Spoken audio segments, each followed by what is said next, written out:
This is the Thoughtful Travel Podcast. I'm your host, Amanda Kendall of the notaballerina.com travel blog. Every episode I'll share travel tales from several fellow travel lovers, and together we hope to entertain and inspire you, remind you of some of your own great travel experiences, and encourage you to hit the road again soon.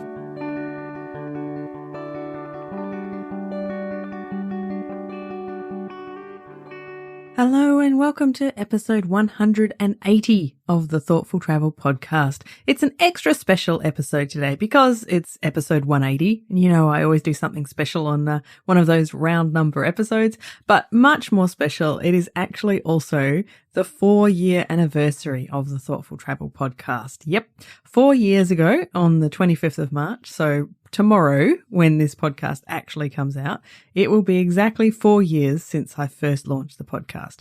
So it's amazing to me that 4 years have gone by because that just seems like the blink of an eye. And at the same time, it feels like I've been doing it forever because I've met so many wonderful people by making this podcast. So I don't know, it's one of those weird things. Speaking of weird things, of course, at the moment, we are all grounded. Basically, nobody is traveling right now. It is the time of coronavirus and things are all looking really different. Because of that, I really have struggled over the last couple of weeks to decide what I'd do for this special episode. Initially, I was planning to do a kind of, these are the ways to get that travel feeling from home kind of episode because I have lots of ideas and things I do for that. But I've now seen that the internet is flooded with people telling these ideas. So I thought, well, that's a bit trite now. So this morning I woke up and finally realized what I was going to do was take a trip down memory lane because, had a bit more time on my hands with a bit of work cancelled. And so I gathered up a pile of my travel journals, many of which I have barely looked at in years or decades. And I sat down at the dining table and spent a glorious morning looking through them. I tried not to get too sucked into any one travel journal for too long, and tried to get kind of a dip in and out kind of thing happening. And I wanted to share some of the things I found. Some of them are interesting lessons I learned. Some of them are stories that I just want to share. And I hope also that hearing this might inspire you to go and dig out some of your travel journals or travel diaries if you've kept some over the years and have a look at them. And if not that, then to go back and look at photos you've taken on your trips because it's always amazing the things you forget. So, that is what this special episode is going to be about. I have to confess first, because I feel obliged to be honest. Thanks to coronavirus times, I'm sitting here in my pajamas and my favourite robe, in fact, from the Riley Hotel where I stayed in Cairns last year. Some of my fellow ASTW travel buddies might be sitting in theirs too. I'm pretty sure that PJs are kind of the wear of the century this time round across the world. Everyone's in them. I just won't tell you what time of day it is while I'm recording this and whether I should be in perhaps daytime clothes or not. All right. So here's my little trip down memory lane. I wanted to start with this story about how unreliable both a journal and your memory can be. So I started off back in a travel journal from 2004. I took a trip to Russia with my mum. And we had spent some time in Moscow and then took a night train to St. Petersburg. Now I'd done this kind of trip before. After I did the Trans-Siberian, I did this sort of same journey. So all of it was familiar to me. But, apparently not as will be, as will appear later. But anyway, I wrote in my diary, Mum didn't adjust to train sleeping quite as well. She said the bunk was narrow and the train was noisy. Both valid points, really. But as for me, despite my early evening nap, I slept totally soundly and was a little disappointed I didn't wake up a few times to enjoy the experience more, which is a reminder to me that how much I love train travel. Got to get back and do sometime. Anyway, we arrived in St. Petersburg. And something I'd completely forgotten about is how we were picked up there. We were going to be in a homestay in St. Petersburg and we'd booked some things in advance. So I wrote in my journal, an interesting 50-something-year-old woman met us at the station in St. Petersburg at 8 a.m. and drove us very slowly to our homestay, giving us a good commentary as we drove down Nevsky Prospect and across near St. Peter and Paul's Fortress to get there. She had big handicap stickers on her tiny old car, which enabled her to park right in front of the station despite having no obvious handicap at all. She was quite an odd lady with quaint British English. Twice she labelled her troublesome car as capricious, and I have to say I was glad when it finally became clear that we weren't staying with her. So we actually ended up staying with a lovely widow, Valentina, who was just so delightful. We just thoroughly enjoyed our stay with her, but we did giggle when she snuck her boyfriend in. I mean, they were both in their 50s or 60s without introducing us. So we were in our room already and we knew that she'd snuck her boyfriend in. Anyway, as luck would have it, while I was reading this part of my old diary, my mum happened to phone me, and so of course I told her what I was doing. And the first thing she said when I was saying about our time in St. Petersburg, and we've talked about St. Petersburg many times before, but she, to my memory, has never said this to me. She said, "Remember the lion?" And I'm, what? What lion? I'm digging back through my memory, and I remembered seeing a tiger in Gorky Park in Moscow, but not with my mum. We didn't go to Gorky Park. What are you talking about? And she said, we saw a real lion, with some people kind of out in the street. I was like, I have no idea. I really can't remember. And she said, well, I'm going to go and look in my diary and I'll email it to you. So she did. And so now I can quote exactly from my mum's travel journal as well. And everything about the guide we had for our 3-hour walking tour was right. And so she wrote, right, it was the same as what I'd written. She wrote September 4th, first day, our guide Marsha, and on our 3-hour tour. Coming home, Marsha was talking about lions as symbols of guarding the city, when Amanda spied a real live one sitting outside a building with 2 keepers who did not want us too near. Hard to believe. So, I mean, I'm sure it's true that we saw... Oh, it sounds so far-fetched, but I'm sure it's true that we saw a lion, but it's so hard. It is literally so hard to believe. And the weird thing is I cannot remember it one scrap. I just really can't. So, I mean, if you look in my diary, I mentioned Marsha and her tour, and I list a bunch of places, sightseeing spots we went to. But really what I was talking about mostly was the unexpensive restaurant. That's how our host Valentina described it. And I got very detailed. We had stuffed eggplants and garlic toast, that great chewy rye stuff, and a beer for 215 rubles. Can't remember the lion. Didn't write about the lion. Isn't memory and journal writing even weird and very unreliable? So anyway, that was my first little experience.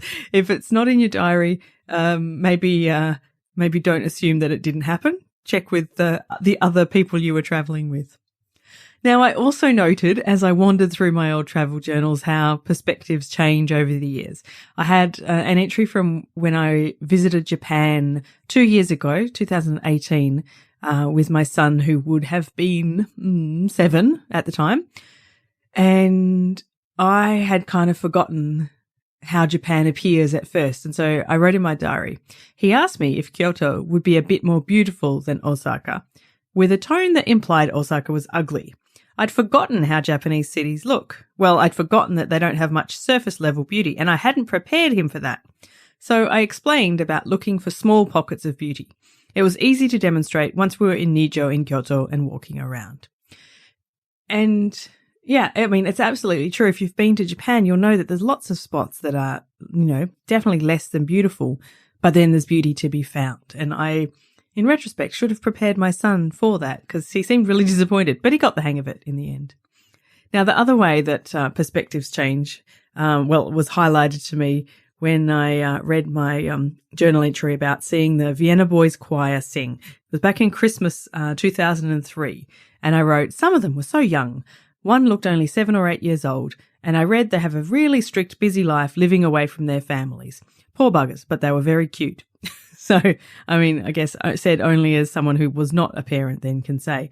Now that I have a 9-year-old, it sounds horrifying to imagine him being, sent away basically to sing with something like the Vienna Boys Choir.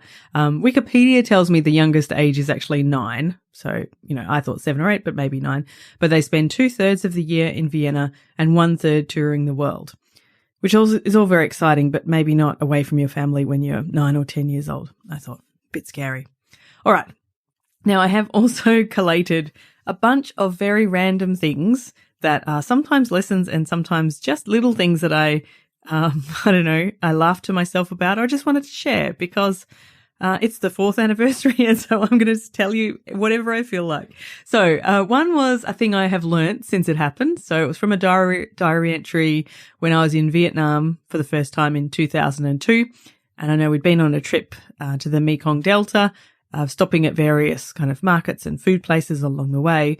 And I wrote, at one place, they had some cool gibbons in a cage, quite enthusiastically. Now, if I saw that today, I would be vehemently opposed and disgusted. But of course, in 2002, I knew very little about being a more responsible or thoughtful traveller. And it just reminds me of my motto, know better, do better. You know, we can only do as well as we know about. So it's always a matter of trying to become informed.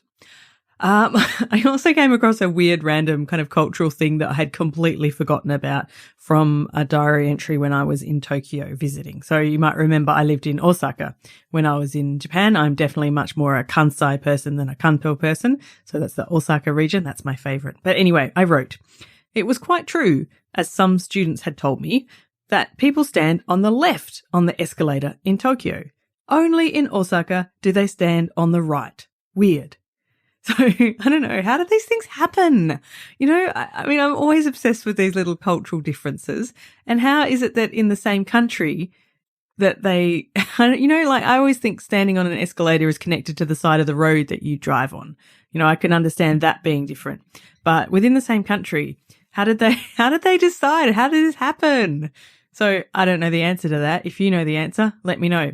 Now, just a warning here, something slightly gross coming up, but it was just fascinating. As I was flipping through one diary, I found a lab report and some prescriptions connected to this terrible toe fungus that I'd picked up in a hostel in Taipei. I mean, in fact, at the time, I was already thinking as I walked into this hostel's bathroom, this is not going to be good. It was a very, very, very cheap place. And no reflection on Taipei, because I found that an amazing city and can't wait to go back someday. I think this was definitely the exception rather than the rule. Anyway, the bathroom was just completely flooded and it was just gross. Anyway, as a result, and it was not long after that, I came back to Australia before going back through Japan to go to Russia.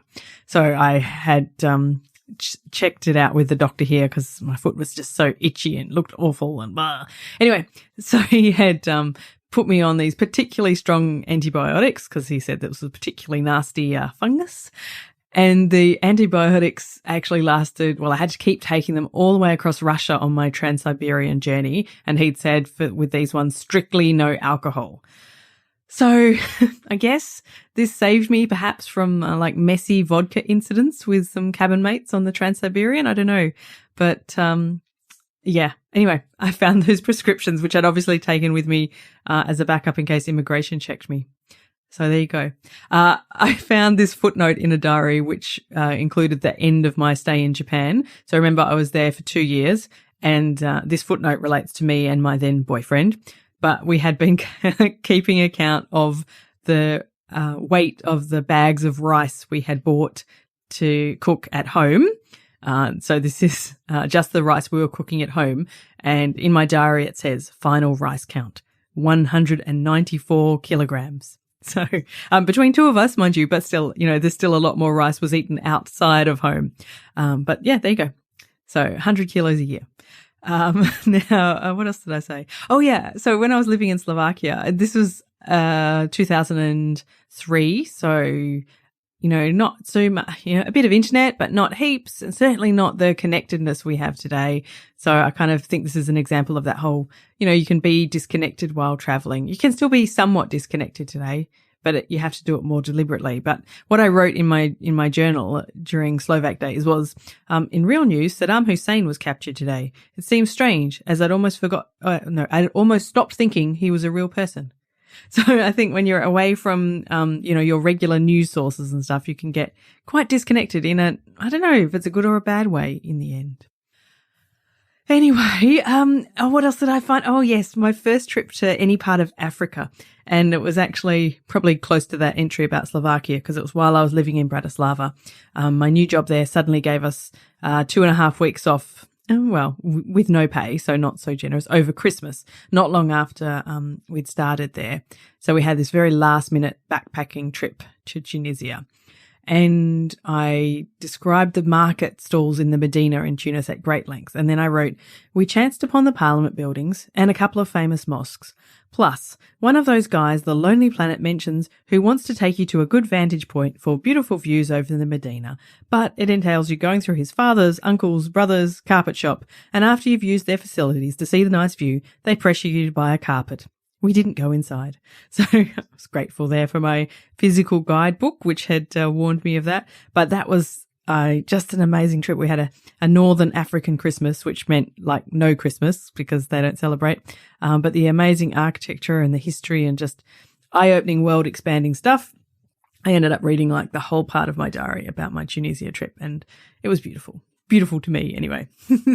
Now, what else did I discovered also how many cool connections I made while I was traveling and living abroad full time for a few years, and how busy I was with friends. I've kind of been reminded of that in the past week or so with Corona stuff, meaning that I've got more time to chat with friends from all across the world, and it's been nice. So, but when I was living abroad, I'd kind of forgotten how much toing and froing we had with visits. So I read this section in my journal where we had Brad, my friend from uni, come to stay in Bratislava.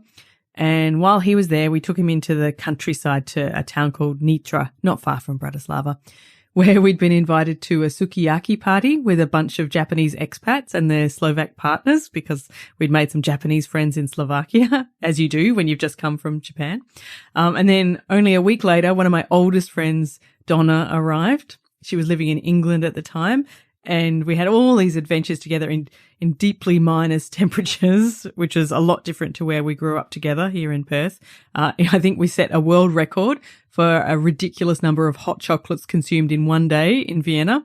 I remember going on the circle route on the tram and getting off every time we saw a cafe, which in Vienna is pretty much every time the tram stops. So we did that.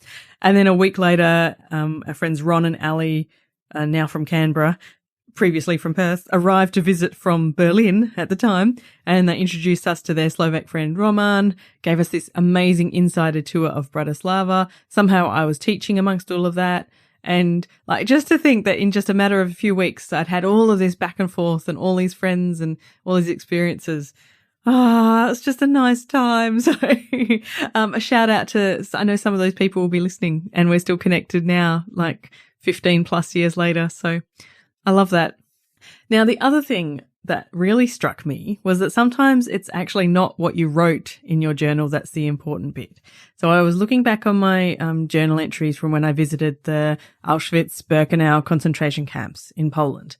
And my journal entry describes in great detail what we saw. I won't reiterate that because it's horrible. But in the journal, apart from saying it was horrific, I didn't really write about how I felt, and I actually seemed to be hurrying on to describe the dinner we'd had that day. Maybe a common theme. But it occurred to me that a stranger might read those entries and consider me kind of cold and inhumane. But what I remember incredibly clearly is not being able to sleep properly for several nights after that day, with just images of the camps in my head and just that general feeling of horror that humans could do stuff like that. And it's impacted me ever since. Like a few years later, I was contracted to write a series on dark tourism, which got me really thinking hard about which kinds of places, like concentration camps, like which ones are appropriate to visit, and, to just do lots of thinking about this whole issue. And it's just funny to me looking back in my journal, didn't talk about that at all, but it's something that has been in my head in a big way ever since. So yeah, strange, hey. Now let me lighten the moment because I've got two more things to tell you about. One thing is something that I never learn, and this is about overdue books and libraries. So this has been an ongoing problem for me throughout my life, and this was something that happened in Japan that I'd forgotten about, but thankfully my journal faithfully recorded it. So apparently we'd spent a day getting re-entry permits, so needed to do that if we're going overseas at any time on the visas we were on. And I wrote in my diary, after that ordeal, I took back our extremely overdue library books to Aoramoto. Last week, a library person called me and asked me when I would return my books, and I'd said Tuesday, and she said, We are waiting. Typical polite Japanese. Today, when I took them back, the man gave me a long talk in Japanese, and when I said I didn't understand, all he could say was, so late. I guess he'd been trying to tell me off. I seem to have this problem with libraries all over the world. And it was an ongoing problem. I feel like I might have told this story before, but excuse me if I have. When we were leaving Germany, I had an overdue notice from the library, and it was for a book that I couldn't find anymore. And it was unfortunately because of what happened next, called Porno. It was by Irvine Welsh, who wrote Trainspotting. It was a great book, but we had been packing up to move to Australia, and I couldn't find this book. And I was really desperate to figure out what to do. If I remember rightly, we were maybe just about to leave, like fly out, or I don't remember exactly the story, but I remember thinking, how can I stop this process? Because I realized that what was going to happen next was that the library was going to start sending us more mail about it, and we had redirected our address to my then mother-in-law's house in Germany nearby, and she was going to start getting these messages from the library to say that there was this book called Porno that hadn't been returned. And I was like, oh my God, what can we do about this? And in the end, by some stroke of genius, I think it was like under the last piece of furniture we had to get rid of, we picked it up and there was the book. So I managed to get it back to the library. So phew.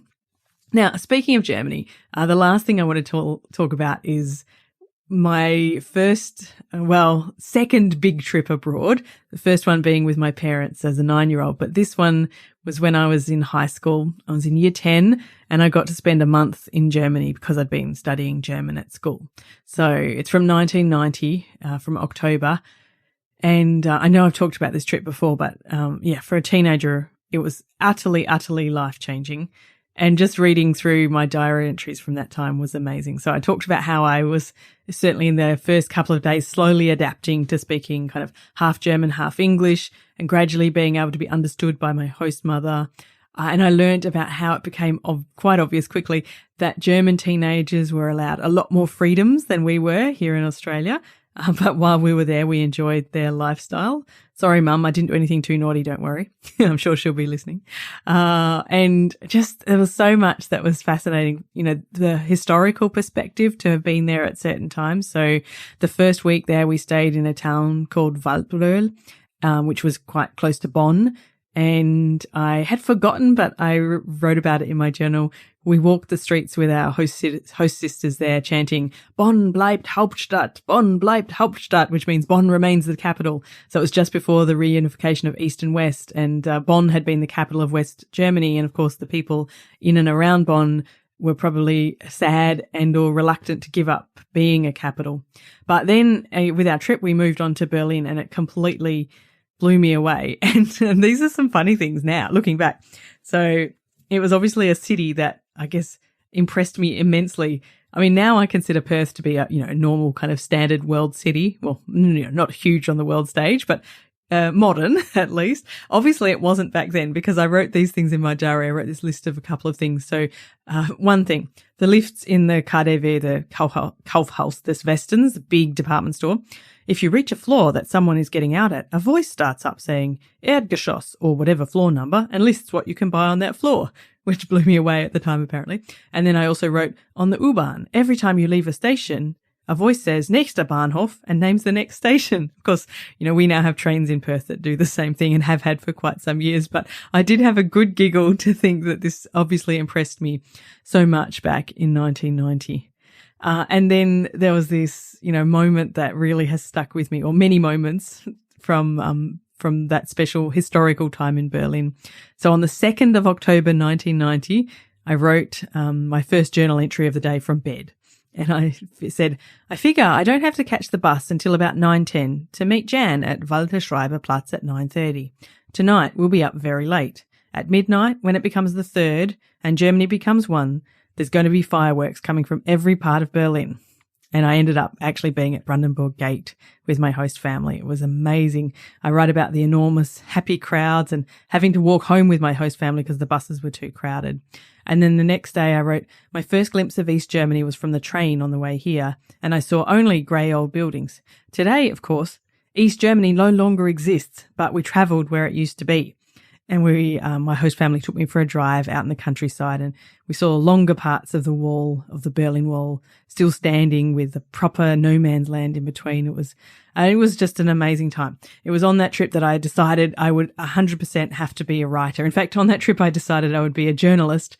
Long story short, that never quite happened, but I guess I am in a different way now that you couldn't have imagined back in 1990. And just to finish off, towards the end of my German trip there from 1990, when I was staying in our third stop at Neustadt an der Donau, and I wrote this prophetically, perhaps. I said, I really have learnt so much on this trip. The only really good reason I can think of for going home is to be able to tell everyone about it. I'll probably bore everyone to death. And I probably did. I can't remember if anyone listened to anything I had to say, but I think how awesome. 30 years later, I get to talk about it on this podcast and bore thousands of people to death instead of just whoever would have listened back in 1990. So it is a gift that keeps on giving as far as I'm concerned. And, the fact that I realized even then as a teenager that I had actually learnt a lot from that trip makes me think that even from fairly early days, I was quite a thoughtful traveller. I hope I have improved and become a more thoughtful traveller as time has gone on. So I challenge you, go back and explore some of your travel history. I bet you will find some gems and things you've forgotten about and lovely moments. So we might not be able to travel very much at the moment, but we can definitely time travel backwards and relive some of our travels. So, thank you very, very much for listening to episode 180 of the Thoughtful Travel Podcast. I'm going to dig up some of my old photos that match some of these stories I've told and put them in the show notes. So the show notes for this episode will be at notaballerina.com/180. Don't forget to come and join in the fun and our Facebook group for Thoughtful Travellers, which is at Thoughtful Travellers, and a link in the show notes. A very, very, very huge, big, enormous thank you to everyone who has listened or shared or commented or been a guest especially or done anything to help me out with the Thoughtful Travel Podcast over the last 4 years. I appreciate you so, so much, and I'm looking forward to many, many more years of creating the Thoughtful Travel Podcast. But for now, let's celebrate 4 years, and wherever you are in the world, stay safe, and we will be back next week. Thank you very much for listening. This has been another episode of the Thoughtful Travel Podcast. Show notes and other information are at notaballerina.com/podcast. Join me again soon for another chat about why we travel. Bye for now.